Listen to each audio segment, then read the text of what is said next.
Shalom, Mana Club di sini. Saya akan membaca dari buku Kebahagiaan Sejati yang ditulis oleh Ellen G. White.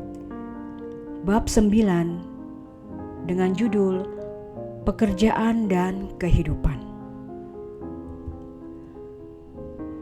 Allah ialah sumber kehidupan, terang dan kegembiraan bagi semesta alam, seperti sinar-sinar terang dari matahari dan seperti aliran air yang memancar dari mata air hidup.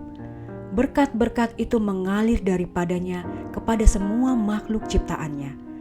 Di mana saja kehidupan Allah tinggal di dalam hati manusia, ia akan mengalir kepada orang-orang lain di dalam kasih dan berkat. Kegembiraan Juru Selamat ialah mengangkat dan menebus manusia yang sudah jatuh dalam dosa. Karena inilah dia tidak mengindahkan nyawanya, melainkan memikul salib tanpa mengindahkan malu. Demikian pula para malaikat turut bekerja demi kebahagiaan orang-orang lain. Inilah kegembiraan mereka.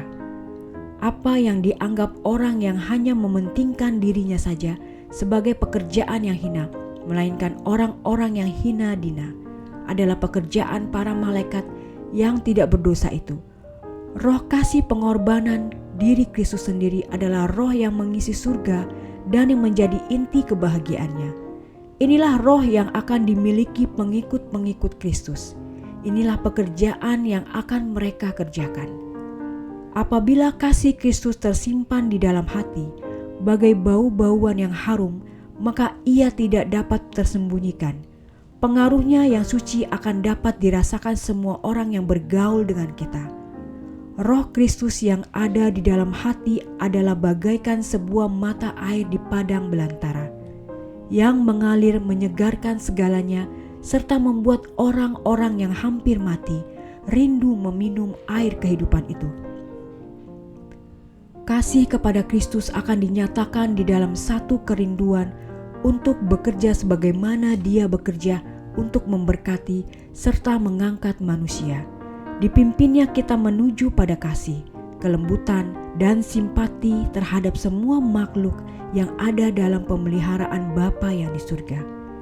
Kehidupan Juru Selamat di atas dunia ini bukanlah sebuah kehidupan yang menyenang-nyenangkan serta memuliakan dirinya sendiri, melainkan Dia bekerja keras dengan tekun, sungguh-sungguh, dengan usaha yang tidak lelah-lelahnya demi keselamatan umat manusia yang sudah hilang. Dari mulai palungan sampai ke Golgota, Dia menjalani jalan penyangkalan diri dan tidak mencari jalan untuk melepaskan diri dari tanggung jawab yang berat itu. Perjalanan jauh yang menyedihkan serta pekerjaan yang meletihkan. Katanya, seperti anak manusia pun bukannya datang supaya dilayani, melainkan supaya melayani dan memberikan nyawanya menjadi tebusan bagi banyak orang. Matius 20 ayat 28. Inilah satu-satunya tujuan yang besar daripada kehidupannya. Segala sesuatu yang lain adalah merupakan pekerjaan yang nomor 2 dan menjadi alat saja. Makanan dan minumannya ialah melakukan kehendak Allah serta menyelesaikan pekerjaannya. Kepentingan diri dan diri sendiri tidak memegang peranan di dalam pekerjaannya. Oleh karena itu, orang-orang yang turut ambil bagian dalam karunia Kristus akan bersedia membuat pengorbanan apapun agar orang lain, untuk siapa Kristus telah mati, dapat membagikan pemberian surga itu. Mereka akan melakukan segala apa yang dapat mereka lakukan untuk membuat dunia ini lebih baik, tempat tinggal mereka. Roh seperti inilah yang harus tumbuh dalam hati orang yang sudah bertobat dengan sungguh-sungguh. Begitu seseorang datang kepada Kristus, maka begitu cepat pula lahir dalam hatinya satu kerinduan memberitahukan kepada orang lain betapa indah berkat persahabatan yang diperolehnya di dalam Yesus. Kebenaran yang menyelamatkan dan menyucikan tidak dapat dipendam di dalam hatinya. Jika kita sudah mengenakan pakaian kebenaran Kristus dan diisi kegembiraan dengan Roh-Nya yang tinggal di dalam kita, maka kita tidak dapat hanya tinggal diam-diam saja. Jika kita sudah merasa dan melihat bahwa Tuhan itu baik, maka pastilah ada sesuatu yang harus kita katakan. Seperti Filipus ketika dia sudah menemukan juru selamatnya, kita harus mengundang orang-orang lain ke hadiratnya. Kita harus berusaha menampilkan kepada mereka penghiburan-penghiburan Kristus dan kenyataan-kenyataan yang tak kelihatan dari dunia mendatang. Maka akan ada keinginan dan kenyataan-kenyataan yang tak kelihatan dari dunia mendatang. Maka akan ada pula kerinduan yang sungguh-sungguh, sehingga orang-orang yang di sekitar kita mendapat anak domba Allah yang mengangkut dosa isi dunia. Yohanes 1 ayat 29. Dan usaha untuk memberkati orang lain akan mendatangkan berkat juga bagi diri kita sendiri. Inilah tujuan Allah di dalam memberikan satu peran yang harus dikerjakan di dalam rencana penebusan itu. Dia telah memberikan hak kepada manusia menjadi turut ambil bagian dalam tabiat ilahi, dan giliran merekalah membagikan berkat-berkat itu kepada sesama manusia. Inilah kehormatan yang tertinggi, kegembiraan yang terbesar yang dapat diberikan Allah kepada manusia. Orang-orang yang turut ambil bagian di dalam pekerjaan-pekerjaan kasih dibawa lebih dekat kepada Khalik pencipta mereka. Allah dapat saja menyampaikan pekabaran-pekabaran Injil ini dan semua pekerjaan yang penuh kasih sayang kepada para malaikat-malaikat. Dia juga dapat menggunakan alat-alatnya yang lain untuk menyudahkan maksudnya. Tetapi di dalam kasihnya yang tiada mengenal batas itu, Dia memilih kita menjadi pembantu-pembantunya bersama Kristus dengan malaikat-malaikat, supaya kita dapat membagikan berkat-berkat, kegembiraan, ketinggian kerohanian sebagai hasil-hasil daripada pekerjaan yang tidak mementingkan diri sendiri ini. Kita dibawa menjadi seperasa dengan Kristus melalui persekutuan dalam derita-deritanya. Setiap perbuatan pengorbanan dari diri sendiri demi kebaikan orang lain meneguhkan roh kebajikan dalam hati si pemberi, memperkenankan dia lebih dekat kepada penebus dunia yang kaya, tetapi menjadi apa karena sebab kamu, supaya kamu ini dengan jalan apanya itu menjadi kaya. 2 Korintus 8 ayat 9. Hanyalah jika kita memenuhi maksud ilahi di dalam penciptaan kita ini dapat menjadi berkat bagi kita sendiri. Jika engkau mau pergi bekerja sebagaimana yang direncanakan Kristus, murid-muridnya harus bekerja dan menarik jiwa-jiwa padanya, maka engkau akan merasakan perlunya satu pengalaman yang mendalam dan pengetahuan yang lebih besar mengenai perkara-perkara ilahi, dan akan lapar dan dahaga terhadap kebenaran. Engkau akan memohon kepada Allah, serta imanmu akan dikuatkan. Jiwamu akan meminum lebih banyak lagi dari sumber air keselamatan itu. Perlawanan-perlawanan dan pencobaan-pencobaan akan mendorong engkau mendoa dan menyelidiki Alkitab. Engkau akan bertumbuh di dalam anugerah dan pengetahuan mengenai Kristus, serta mengembangkan satu pengalaman yang kaya. Roh bekerja yang tidak mementingkan diri sendiri akan memberikan kedalaman, kekukuhan, dan kasih yang seperti Kristus kepada tabiat, serta membawa damai dan kebahagiaan kepada pemiliknya. Cita-cita akan dimuliakan. Tiada tempat bagi kemalasan dan sifat mementingkan diri sendiri. Orang-orang yang mempraktekkan karunia agama Kristen akan bertumbuh dan menjadi kuat bekerja bagi Allah. Mereka akan mempunyai pengertian rohani yang jelas, yang teguh, bertumbuh dalam iman, dan kuasa yang bertambah di dalam doa. Roh Tuhan yang bergerak di dalam roh mereka menuntut kesesuaian jiwa yang suci dalam menjawab jamahan ilahi itu. Orang-orang yang dengan cara demikian membaktikan diri mereka sendiri ke dalam usaha yang tidak mementingkan diri sendiri demi kebajikan bagi orang-orang lain, sesungguhnya bekerja demi keselamatan mereka sendiri juga. Satu-satunya jalan supaya bertumbuh di dalam karunia ialah menyukai pekerjaan yang diserahkan Kristus kepada kita, mengusahakan segala daya kemampuan kita membantu dan memberkati orang-orang yang memerlukan pertolongan yang dapat kita berikan kepada mereka.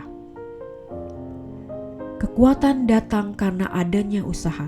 Kegiatan itulah syarat kehidupan. Orang-orang yang berusaha memperoleh kehidupan Kristen dengan penerimaan yang pasif akan karunia-karunia yang datang melalui alat-alat kemurahan, lalu tidak berbuat apa-apa sama sekali bagi Kristus, adalah orang yang mencoba hidup dengan makan tanpa bekerja. Maka dalam soal-soal rohani sama dengan jasmani, hal seperti ini selalu mendatangkan kemerosotan dan kemunduran.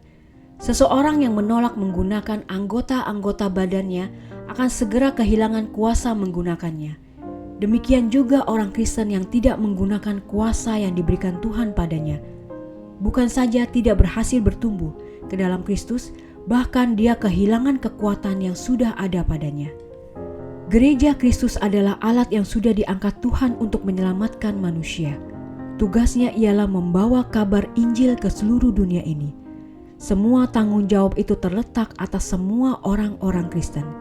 Setiap orang untuk meluaskan talenta dan kesempatan yang ada padanya haruslah memenuhi perintah juru selamat itu. Kasih Kristus yang telah dinyatakan kepada kita membuat kita berhutang kepada orang-orang yang belum mengenal Dia.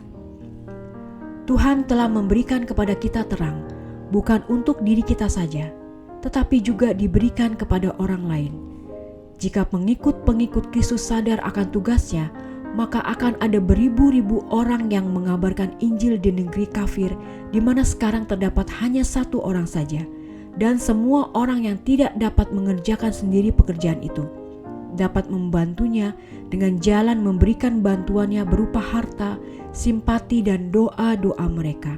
Maka akan ada pula usaha yang tekun untuk menyelamatkan jiwa-jiwa di negeri-negeri orang Kristen.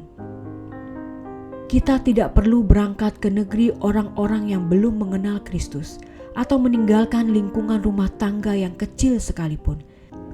Jika kewajiban kita memang di sana, di dalam rangka bekerja bagi Kristus, kita dapat melakukan ini di dalam lingkungan rumah tangga, di dalam gereja, di antara orang-orang sepergaulan kita, dan dengan orang-orang yang berhubungan dengan kita.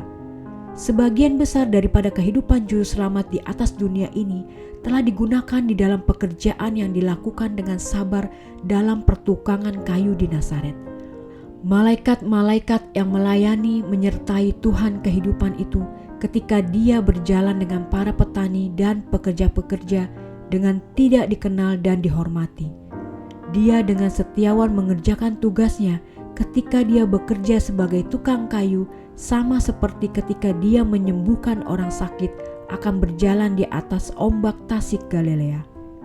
Demikianlah di dalam pekerjaan hina dan jabatan hidup yang rendah itu, kita dapat berjalan dan bekerja dengan Yesus. Rasul Paulus berkata, "Hai saudara-saudaraku, hendaklah masing-masing tetap di dalam hal ia dipanggil itu beserta dengan Allah." 1 Korintus 7 ayat 24. Pedagang dapat menjalankan pekerjaannya di dalam satu cara yang akan memuliakan Tuhannya oleh karena ketulusannya. Jika dia pengikut Kristus yang sejati, dia akan memasukkan agamanya ke dalam segala sesuatu yang dibuatnya, serta menunjukkan kepada setiap orang Roh Kristus. Ahli mesin dapat rajin dan setia mewakili dia yang telah pernah mengerjakan pekerjaan kasar dalam hidup di antara bukit-bukit Galilea. Tiap-tiap orang yang menyebut nama Kristus harus bekerja supaya orang-orang lain dengan memperhatikan perbuatan-perbuatannya yang baik itu dituntun memuliakan Khalik Pencipta dan Penebus mereka. Banyak orang yang mencari maaf bagi diri mereka sendiri dan tidak menyerahkan kecakapan-kecakapan mereka melayani Kristus, sebab orang-orang lain mempunyai kecakapan yang lebih tinggi dan menguntungkan. Ada pendapat umum yang tidak benar yang menyatakan bahwa hanya orang-orang pintar sajalah yang perlu memasrahkan kesanggupan-kesanggupan mereka melayani Tuhan. Banyak orang yang menyangka bahwa kepintaran itu diberikan hanya kepada golongan tertentu yang disukai saja, sedangkan golongan lain tidak. Sudah tentu orang yang berpikir demikian tidak dipanggil bekerja atau nanti mendapat upah. Tetapi tidak demikianlah dikatakannya di dalam perumpamaan itu.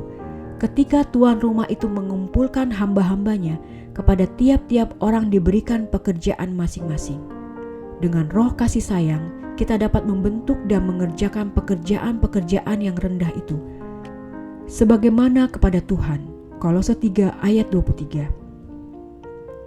Jika kasih Allah itu ada di dalam hati, maka kasih itu akan dinyatakan di dalam kehidupan. Bau-bauan yang harum yang berasal dari Kristus akan mengelilingi kita, dan pengaruh kita pun akan meninggikan dan membawa berkat. Engkau tidak perlu menanti peristiwa-peristiwa besar atau mengharapkan kemampuan yang luar biasa sebelum engkau pergi bekerja untuk Tuhan. Engkau tidak perlu pusingkan tentang apa yang akan dipikirkan dunia mengenai kamu. Jika kehidupanmu sehari-hari merupakan satu kesaksian atas kesucian dan kesungguh-sungguhan imanmu, sehingga orang-orang lain diyakinkan bahwa engkau ingin memberikan bantuan kepada mereka, maka pekerjaanmu itu tidaklah sia-sia. Orang-orang yang paling miskin dan hina daripada murid-murid Yesus dapat menjadi berkat kepada orang-orang lain. Mungkin mereka tidak menyadari bahwa mereka membuat kebaikan apapun, tetapi pengaruh mereka yang tidak disadarinya memulai ombak kebahagiaan yang makin lama makin dalam, dan berkat yang dihasilkannya tidak pernah mereka ketahui sampai tiba pada hari pemberian upah terakhir itu. Mereka tidak merasakan atau mengetahui bahwa mereka melakukan sesuatu perkara yang besar. Mereka tidak perlu mencemaskan diri mereka mengenai sukses. Mereka hanya perlu maju secara perlahan-lahan mengerjakan pekerjaan Tuhan yang telah diserahkan dengan setiawan, sehingga hidup mereka tidak menjadi sia-sia. Jiwa mereka akan bertumbuh semakin lama semakin menyerupai Kristus. Mereka adalah teman-teman pekerja bersama-sama dengan Allah di dalam kehidupan ini, dan oleh karena itu layak bagi pekerjaan yang lebih tinggi dan kegembiraan yang tiada celanya dalam hidup mendatang. Demikianlah bacaan buku Kebahagiaan Sejati bab 9 yang berjudul Pekerjaan dan Kehidupan. Tuhan memberkati.